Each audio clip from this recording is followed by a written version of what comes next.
carrière soit au top. Tu veux booster ta carrière? Tu veux sortir des stratégies qui marchent en entreprise et qui épatent tout le monde? Alors connecte-toi tous les samedis 16h-17h sur l'émission Carrière et Stratégie uniquement sur ABK Radio.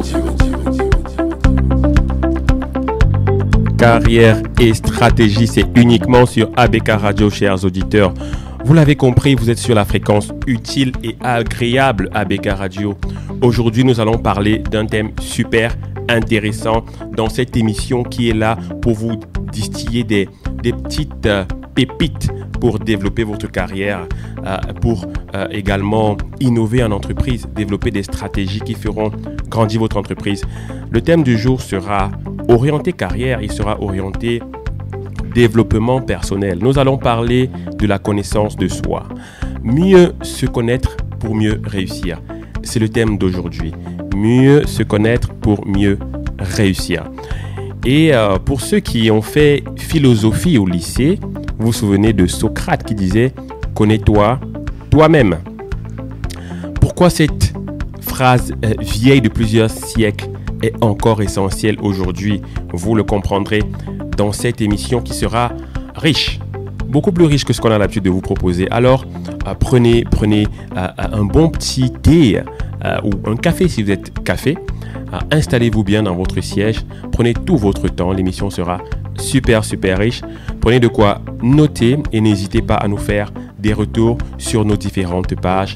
Linking Eric Conchou, Eric Conchou à la présentation, mais également notre page Facebook Carrière et Parentalité ou encore la page Facebook de ABK Radio. Alors vous comprendrez pourquoi il est vraiment important de se connaître. La connaissance de soi est importante dans la réussite professionnelle et personnelle de manière générale. Alors pourquoi est-ce que se connaître est un atout majeur? Allons-y. Vous savez, la vie est faite de choix. Beaucoup de personnes se retrouvent dans des carrières qui ne leur correspondent pas, simplement parce qu'elles ne connaissent pas leurs véritables aspirations, leurs véritables talents. Voilà de base. C'est-à-dire que les choix qu'on fait dans la vie, dans la carrière, doivent être basés sur notre profil, sur nos forces. On doit connaître nos forces, connaître nos faiblesses pour faire les bons choix qui, eux, deviendront donc des succès. D'accord? Et en deuxième lieu, bien se connaître permet de gagner en confiance et en assurance. On sait qui on est. On n'a pas besoin des autres pour nous définir. On sait qui on est. Connaître ses forces permet de s'affirmer et d'avoir une meilleure estime de soi. Il y a des gens qui ne se rendent pas compte, par exemple, qu'ils ont des qualités en matière de communication. Et la communication, elle est super importante pour un leader. Vous voyez, vous avez parfois peur d'aspirer à des postes de responsabilité, mais juste avec la parole, le verbe, avec cette qualité que vous avez en vous, vous pouvez passer des messages forts, partager une mission, une vision à des équipes qui derrière implémentent bien une stratégie. La communication est une force et c'est une force que beaucoup d'entre nous ont réellement, mais dont on ignore l'existence en nous et même le pouvoir simplement. Ok, on va parler également de, comme atout, de bien se connaître, mais le fait de mieux gérer ses émotions et ses relations, tout simplement. Ok, comprendre ses relations, comprendre comment on réagit face aux échecs, les critiques, comment on réagit aux critiques, comment on réagit devant des conflits. Ok, et une personne par exemple impulsive qui apprend à mieux gérer ses émotions, deviendra forcément un meilleur leader et un meilleur employé de manière générale. Donc voilà quelques éléments qui notent l'importance de bien se connaître. Mais est-ce que je vais terminer sur cette petite introduction? Nous allons vous parler des valeurs. Des valeurs que parfois on oublie sur la route en fait de notre développement, de notre croissance. Oui, on a des parents qui nous éduquent dans des valeurs, mais après qu'on peut travestir parce qu'en réalité, on ne s'assoit pas pour les redéfinir et se dire, voilà mes valeurs, il ne faut pas que j'aille au-delà de ci ou de ça. Donc, identifier ces valeurs profondes et éviter des choix de carrière uniquement dictés par l'argent ou la pression sociale. Oui, c'est important, cher ami. On vous parle de réussir ici, mais pas de réussir à tous les prix, au point de travestir ses valeurs propres. Voilà en gros ce que je peux dire pour introduire cette émission. Et voilà, on va vous apprendre comment mieux vous connaître, hein, et quels sont les éléments clés à explorer pour véritablement mieux vous connaître. Ok? Eh bien, je vais quand même vous donner un petit exercice. Bah oui, c'est une façon de parler, hein. Je vais vous amener à réfléchir. Ok? Avez-vous déjà ressenti, chers auditeurs, avez-vous déjà ressenti que vous n'étiez pas à votre place dans votre travail ou dans votre vie? Que vous faisiez quelque chose sans vraiment comprendre pourquoi? Juste parce que c'était la voie tracée pour vous. Ok? Avez-vous déjà ressenti que vous n'étiez pas à votre place? Réfléchissez un moment et on se reparle. Vous écoutez Carrière et Stratégie sur ABK Radio. Vous écoutez Carrière et Stratégie sur ABK Radio. Alors, parlons des éléments fondamentaux qui composent la connaissance de soi. Ok? Vous avez déjà compris l'importance de se connaître pour réussir, je pense. Et alors, quels sont les éléments fondamentaux qui constituent la connaissance de soi? Se connaître, ce n'est pas juste savoir son nom ou son métier, non. C'est comprendre profondément ce qui nous motive, ce qui nous limite et ce qui nous rend uniques. Nous sommes tous uniques. Mais par où commencer? Quels sont les piliers essentiels de la connaissance de soi? Eh bien, retenons ceci, il y en a 5. J'ai terminé par les valeurs et là je commence par les valeurs. Le premier pilier fondamental de la connaissance de soi, eh bien, ce sont les valeurs. Quelles sont mes valeurs? Le deuxième pilier, les forces et les talents naturels. Troisième pilier, les faiblesses et les limites personnelles. Quatrième pilier, les motivations profondes. Et cinquième pilier, la personnalité et le comportement. Comment j'agis au quotidien. Donc je reprends les valeurs. 1, 2, les forces et les talents naturels. 3, les faiblesses et les limites personnelles. 4, les motivations profondes. 5, la personnalité et le comportement. Et donc, si on commence par les valeurs, c'est des principes fondamentaux qui orientent nos choix et nos actions, qui expliquent pourquoi nous nous sentons bien ou mal dans certaines situations. Ok? Exemple de valeur, ça peut être la liberté, besoin d'indépendance, d'autonomie. Il y a des gens qui tiennent à ça. La sécurité, la reconnaissance, l'impact. On veut faire des choses qui impactent. Ça, c'est important pour nous. Ok? Voilà un peu l'univers des valeurs. Liberté, sécurité, reconnaissance, impact. Et bien évidemment, tout ce qui est moralité, la morale et tout ce genre de choses rentre dans le cadre des valeurs. Ok? La connaissance de ses forces et de ses talents naturels.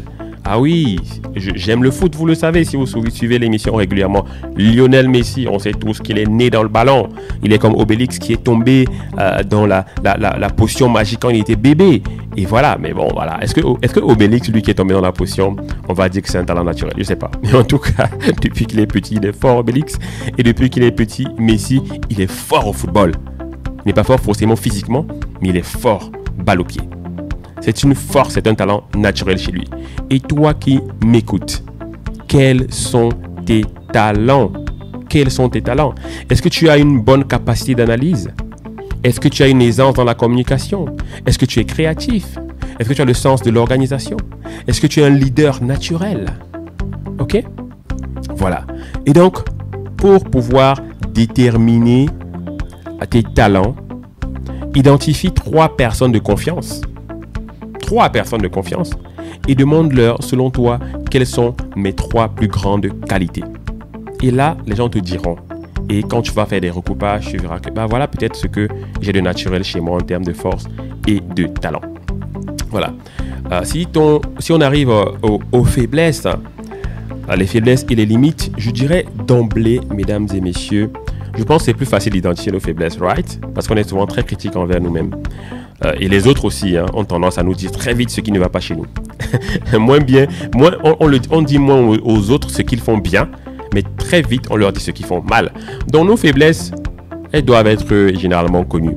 Mais on se casse souvent à vouloir absolument, c'est-à-dire combattre nos faiblesses.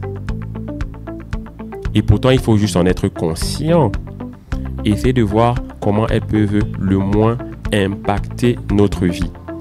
Ça peut être le manque de patience. Ça peut être une faiblesse dans la gestion du temps. Bon, ça encore, on peut dire que vous pouvez quand même vous former pour vous améliorer la gestion du temps, ok? Ça peut être une difficulté à gérer le stress. Et là aussi, vous voyez, on peut travailler dessus. Mais il y a les faiblesses intrinsèques. Il y a des faiblesses intrinsèques là. À un moment donné, il faut se dire que bon, ok, je suis conscient que je ne suis pas très créatif. Je suis conscient que je suis très carré. Eh bien, ça m'a joué des tours pas mal de fois. Ok. Eh bien, désormais, je saurais que voilà ce qu'il faut que je fasse. Ou alors, je vais jouer sur mes forces plutôt. Et maximiser sur mes forces. Et voilà, ce qui fait que mes faiblesses derrière auront moins de pouvoir sur ma vie. Parce que mes forces auront, elles, déterminé la suite de ma vie. Ok? Steve Jobs, brillant visionnaire, il avait un problème, son impatience. Plutôt que de nier cette faiblesse, il a appris à s'entourer des personnes capables de gérer les aspects qu'il maîtrisait moins. Vous voyez, on n'a pas dit de pas... Voilà, il faut les considérer, mais il est impatient. Alors il s'est dit, ok, je vais m'entourer de personnes capables de gérer certains aspects, ok, que je maîtrise moins, ce qui fait que, voilà, j'aurai moins tendance à m'énerver à cause de mon impatience à réaliser les choses. Donc, ce dans quoi je ne suis pas bon là, vraiment, je délègue à des gens qui sont bons dans ça. Et on avance. Voilà pour les faiblesses. Ok? Et puis, on arrive aux motivations profondes. Voilà, qu'est-ce qui vous motive profondément? Est-ce que c'est l'argent, le salaire? Ok? Est-ce que c'est le salaire que vous aimez? Voilà, c'est ça qui vous motive profondément. Est-ce que c'est le plaisir que vous prenez à faire les choses? Est-ce que c'est le sens de votre travail? Est-ce que c'est la reconnaissance sociale, le statut social? Ok? Voilà quelques exemples d'éléments de motivation profonde qui peuvent être extrinsèques comme le statut et la reconnaissance sociale ou intrinsèques comme le plaisir qu'on prend à faire les choses, comme le sens du travail, comme l'impact sur les autres. Voilà. Et enfin, votre personnalité et votre comportement. Et votre personnalité, elle va influencer votre manière de travailler, tout simplement, d'interagir avec les gens et de prendre des décisions. Et il y a des manières de connaître notre personnalité et on les verra tout à l'heure dans la suite de l'émission. Vous écoutez Carrière et Stratégie sur ABK Radio. Vous écoutez Carrière et Stratégie sur ABK Radio. Voilà. Maintenant qu'on a parlé des fondamentaux de la connaissance de soi, eh bien, on va passer à l'impact des expériences passées. Parce que, en réalité, notre maman nous met au monde et puis on vit un ensemble d'expériences qui, quelque part, façonnent qui nous sommes. Et on doit être conscient que ces expériences passées ont un rôle sur nous-mêmes, sur la personne que nous devenons après ces expériences-là. Voilà, tout simplement.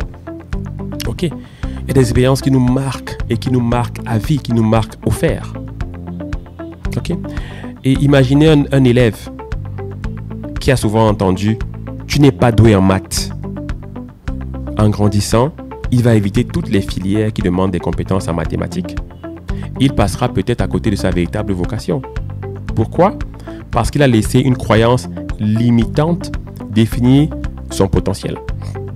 Donc voilà des expériences qui nous marquent parfois au fer.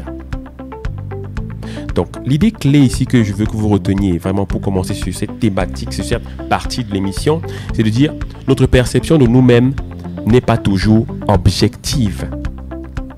Elle est souvent influencée par ce que nous avons vécu. Et parfois, ces expériences nous enferment dans une version de nous-mêmes qui n'est pas fidèle à notre véritable potentiel. J'espère que vous comprenez bien. Ces expériences, parfois, on les subit et elles viennent nous fouetter, elles viennent nous définir et parfois elles nous mettent dans une case qui nous éloigne de notre véritable potentiel.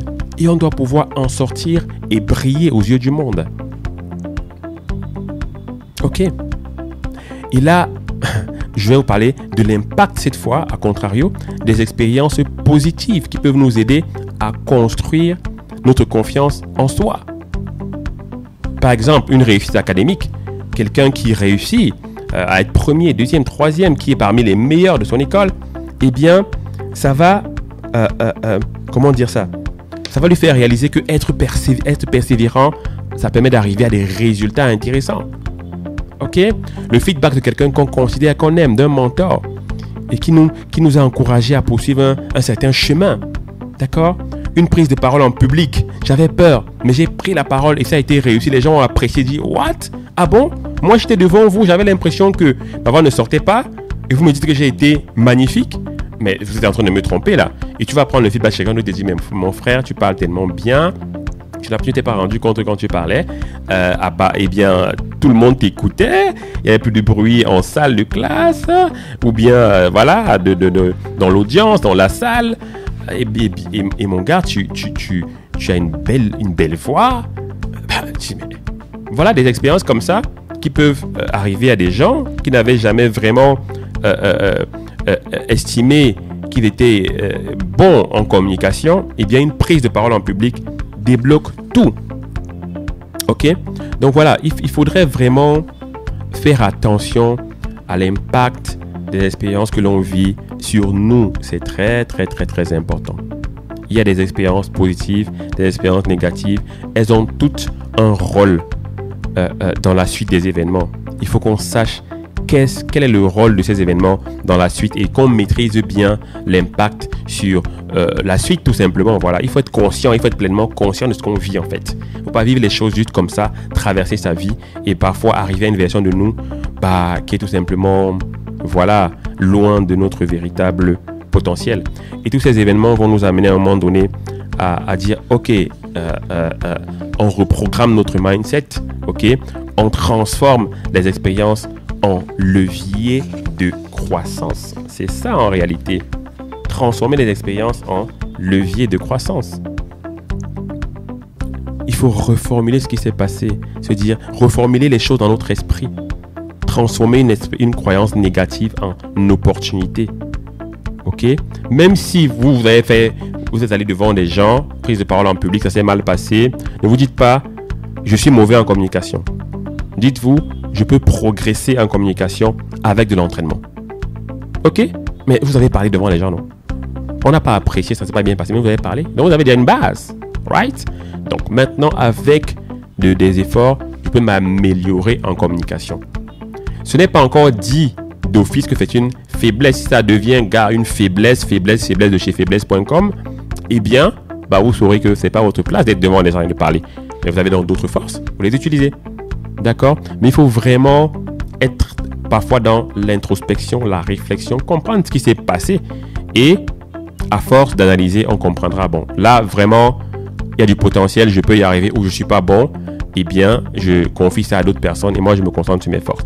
Donc, voilà à peu près ce que j'aurais aimé vous partager sur cette partie liée à l'impact des expériences sur la perception de nous-mêmes.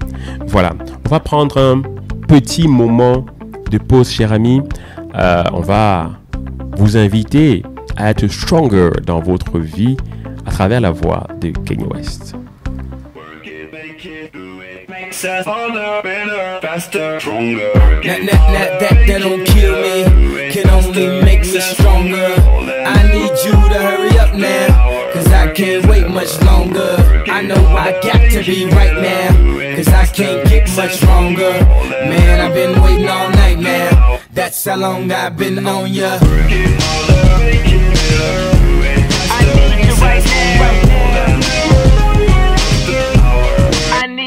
Let's get lost tonight. You could be my black Kate Moss tonight. Play secretary, I'm the boss tonight. And you don't give a fuck what they all say, right? Awesome, the Christian and Christian Dior. Damn, they don't make them like this anymore. I ask, cause I'm not sure. Do anybody make real shit anymore? Bow in the presence of greatness. right now that has forsaken us. You should be honored by my lateness, that I would even show up to this fake shit. So go ahead, go nuts, go ape shit, especially in my pastel or my babe shit. Act like you can't tell who made this new gospel, homie. Take 6 and take this, haters. That don't kill me, can only make me stronger. I need you to hurry up now, cause I can't wait much longer. I know I got to be right now, cause I can't get much stronger. Man, I've been waiting all night now, that's how long I've been on ya. I need you right now, I need you right now. I don't know if you got a man or not, if you made plans or not, if God put me in your plans or not. I'm tripping, this drink got me saying a lot, but I know that God put you in front of me. So how the hell could you front on me? It's 1,000 yous, it's only one of me. I'm tripping, I'm caught up in the moment, right? Cause it's Louis Vuitton dine night, so we gon' do everything the kind like. Heard they do anything for a Klondike, well I'll do anything for a blind dyke, and she'll do anything for the limelight, and we'll do anything when the time's right. Baby, you're making it faster, stronger. That don't kill me, can only make me stronger. I need you to hurry up now, cause I can't wait much longer. I know I got to be right now, cause I can't get much stronger. Man, I've been waiting all night now, that's how long I've been on ya. I need you right now, I need you right now. You know how long I've been on ya, since Prince was on Apollonia, since OJ had isotoners. Don't act like I never told ya, don't act like I told ya, don't act like I told ya, don't act like I told ya, don't act like I told ya. Baby, you're making it faster, stronger. That don't kill me, can only make me stronger. I need you to hurry up now, cause I can't wait much longer. I know I got to be right now, cause I can't get much stronger. Man, I've been waiting all night now, that's how long I've been on ya. I need you right now, I need you right now, I need you right now, I need you right now. You know how long I've been on ya, since Prince was on Apollonia, since OJ had isotoners. Don't act like I never told ya.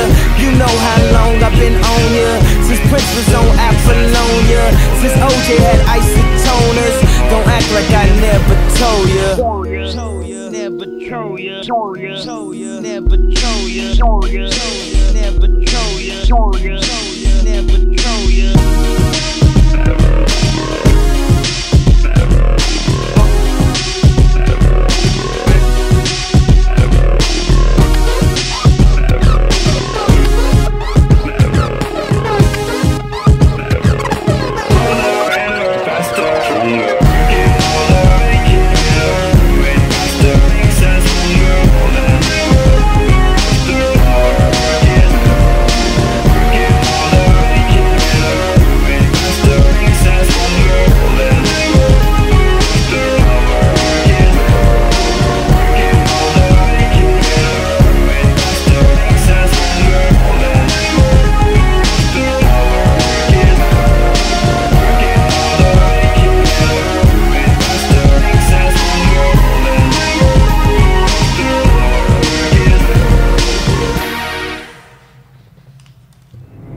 Vous écoutez Carrière et Stratégie sur ABK Radio. Nous sommes de retour sur Carrière et Stratégie. Le thème d'aujourd'hui, mieux se connaître pour mieux réussir. En première partie d'émission, nous avons compris l'importance de la connaissance de soi et après nous avons vu les fondamentaux de la connaissance de soi, très important. Vous avez compris les 5 fondamentaux et après on a parlé de l'impact des expériences passées sur notre perception de nous-mêmes. Et là on va parler d'outils. On rentre dans le concret sur des choses que vous pourrez aller sur Internet chercher, ok, pour mieux vous connaître. Des outils. Ouais, c'est bien facile de vous dire, ah bien, il faut se connaître soi-même. Ouais, mais comment? Est-ce que c'est juste un travail d'introspection, ok, de demande de feedback autour de soi? Oui. Mais on peut aller plus loin parce qu'il y a des outils, parce que nous sommes des êtres humains et qu'on a une façon de fonctionner. Et à travers des questions, via quelques outils, vous saurez quel type de personnalité vous avez. Eh bien, le premier test que je vous invite à aller faire sur Internet, c'est le MBTI, Myers-Briggs Type Indicator. Donc, en français, le MBTI. Eh bien, le MBTI identifie 16 types de personnalités. OK? 16 types de personnalités basés sur 4 axes. Le premier axe, c'est introversion versus extraversion. En gros, comment est-ce qu'on puise notre énergie? En deuxième axe, sensation versus intuition. Comment est-ce qu'on perçoit l'information? Troisième axe, pensée versus sentiment. Comment on prend des décisions? J'aime bien cet axe. Pensée versus sentiment. C'est parce qu'il y a des gens qui prennent des décisions juste sur du feeling, du sentiment, j'ai l'impression que. Et d'autres qui raisonnent. Et parfois, on arrive à de bonnes décisions via le raisonnement ou via l'intuition, pardon, pas l'intuition, via les sentiments, d'accord? Mais il faut qu'on sache qui on est et comment est-ce qu'on raisonne, comment est-ce qu'on agit, quelle est notre personnalité, ok? Et le quatrième axe, jugement versus perception. Comment on interagit avec le monde extérieur. Je vais vous donner un exemple, que vous compreniez bien en quoi ce test peut vous être utile.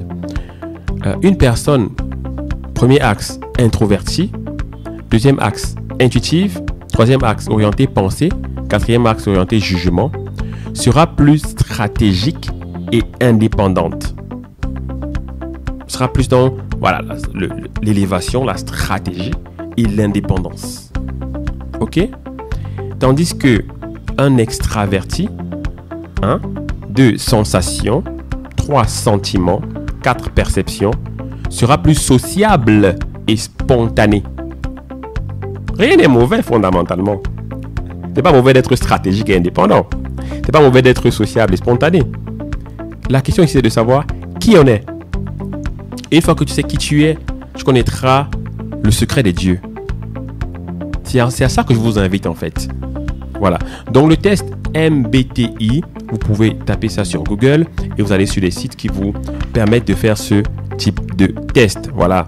Même s'il y a des sites payants, il y a généralement des on te permet de faire 1-2 tests gratuits avant de peut-être d'aller plus loin avec des recommandations, ce genre de choses. Mais déjà faites le test et vous verrez à peu près où vous vous situez. Ok. Par la suite, il y a un autre test qui est aussi très intéressant, le Big Five. Le Big Five qui est aussi une approche assez scientifique. Et là, on parle de Five, ok? Ce test évalue 5 traits majeurs de votre personnalité. 1. L'ouverture, c'est-à-dire imagination, curiosité, créativité. 2. La conscience professionnelle. 3. L'extraversion. Quand on parle d'extraversion, sociabilité, énergie, assertivité, et ainsi de suite. Agréabilité en 4 et stabilité émotionnelle en 5. Ok? Et contrairement au MBTI, il mesure ce test Big Five, il mesure des niveaux de traits de personnalité, ce qui permet une analyse beaucoup plus nuancée. Ok? Voilà. Donc voilà les 2 principaux tests que je vous recommande d'aller faire. Le MBTI et le Big Five, qui sont des tests de personnalité que vous pouvez faire sur Internet pour savoir quelle est votre personnalité. Voilà. En plus de l'introspection, de demander des feedbacks autour de vous, ce travail via des tests en ligne peut être vraiment d'une très très grande valeur. Et quand on parle de valeur, imaginez qu'après cet exercice, vous identifiez enfin votre Ikigai. Vous savez c'est quoi l'Ikigai? C'est un concept japonais, Ikigai. En fait, celui qui trouve son Ikigai est véritablement à trouver le bonheur, je dirais. Vous savez que le bonheur, c'est d'abord soi. Ok? Donc, l'ikigai repose sur 4 éléments. Qu'est-ce que vous aimez faire? 2, dans quoi est-ce que vous êtes doué? Parce qu'il y a des choses qu'on aime faire, mais on n'est pas forcément doué dans ça. Ah, moi, j'aime chanter. Ok, j'aime le rap. Mais je ne sais pas rapper, moi. Je ne sais pas rapper. Mais j'aime le rap, j'adore le rap. S'il fallait écouter des musiques de rap tous les jours, voilà, je le ferais. Mais je ne suis pas un bon rappeur. Je ne vais pas en faire un métier. Ok, je travaille dessus, bien évidemment. Donc, le rap n'est pas mon ikigai. Ok, même si j'aime ça. Right, mais qu'est-ce que vous aimez et que vous savez faire? Une fois que vous aimez ça, que vous savez le faire, est-ce que le monde en a besoin? Est-ce que le monde a besoin de ce que vous savez faire et ce que vous aimez faire? Ça, c'est le troisième élément de l'ikigai. Et le quatrième élément, est-ce que les gens seront prêts à vous payer pour ça? Pour ce talent? Pour ce métier? C'est-à-dire que si les gens en ont besoin, c'est que ça peut être un métier. Est-ce que les gens sont prêts à payer pour ça au point où ça vous nourrit? C'est ça la question. Donc, une fois que vous trouvez l'activité que vous aimez faire, pour laquelle vous êtes doué, dont le monde a besoin, et pour laquelle l'activité, les gens sont prêts à vous payer au point où ça couvre vraiment, ça vous rend indépendant financièrement, ça couvre vos dépenses, eh bien, vous avez trouvé votre ikigai et vous serez l'homme le plus heureux sur la Terre. Et vous pourrez séduire et impacter le monde. Voilà en fait ce vers quoi nous voulons vraiment vous inviter dans cette émission aussi, progressivement dans la vie. C'est pas facile de trouver son ikigai. Ok, il y a toujours parfois un élément qui manque, mais vraiment celui qui le trouve est un homme heureux jusqu'à la fin de ses jours, normalement. Voilà. Et donc, voilà pour la partie test. Ok, les tests. Et là, on va rentrer dans un des fondamentaux, voilà, de la connaissance de soi, les forces et les talents naturels. Pourquoi c'est important de connaître ces forces et talents naturels et comment les identifier afin de mieux les exploiter dans notre vie professionnelle et personnelle. Ok, nous allons ici essayer de vous faire comprendre, de vous faire prendre conscience de vos atouts et de les utiliser au maximum pour améliorer vos chances de réussite dans la vie professionnelle. C'est vraiment crucial, mesdames et messieurs, de connaître ces forces parce que trop souvent, nous passons notre temps à essayer de corriger nos défauts au lieu d'exploiter pleinement nos forces. Pourtant, les personnes qui réussissent généralement ne sont pas celles qui sont bonnes en tout. On ne peut pas être bon en tout, mais ce sont celles qui savent utiliser leurs points forts au bon endroit. Voilà les personnes qui arrivent à faire des choses magnifiques dans la société et qui réussissent. Ok? Elles savent utiliser leurs points forts au bon endroit. Je prendrai l'exemple je reviens encore sur lui, Lionel Messi. Et là, je rajoute le joueur le GOAT, greatest of all time, Cristiano Ronaldo. Ok? L'un est un génie du dribble, l'autre est un athlète exceptionnel. Donc, plutôt que d'essayer d'imiter l'autre, chacun a capitalisé sur ses forces. Résultat, nous avons eu 2 légendes du football. Voilà. Donc, l'idée clé ici, ce que vous voulez retenir, c'est que au lieu d'essayer d'être bon partout, je le disais au départ, vos faiblesses, si elles sont identifiées et claires, mettez-les dans un coin, essayez de les contenir dans un coin et faites briller vos forces. C'est ça en fait. On ne peut pas être partout, on ne peut pas être bon partout. Alors, concentrez-vous sur ce que vous faites naturellement bien. Je répète, concentrez-vous sur ce que vous faites naturellement bien et maximisez le potentiel autour de ça. Ok? Donc voilà. J'ai pas besoin de redéfinir le talent, vous savez ce que c'est, les forces naturelles. En prenant l'exemple de Cristiano et de Lionel, je pense que vous comprenez bien ce dont on parle. Ici, je reviens encore sur un élément fort du leadership, la communication. Ok? Nous sommes nombreux à avoir cette qualité-là, mais parfois on l'ignore. Ok? On l'ignore.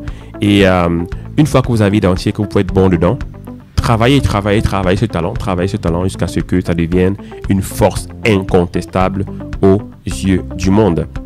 Et donc, il y a plusieurs méthodes pour identifier ces forces. On en a déjà un peu parlé.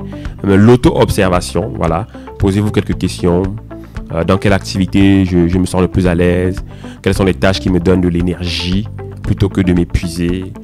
Qu'est-ce que je fais mieux que les autres sans y penser? Ok. Le feedback des autres. Vous pouvez prendre le feedback des autres, comme je l'ai dit. Voilà.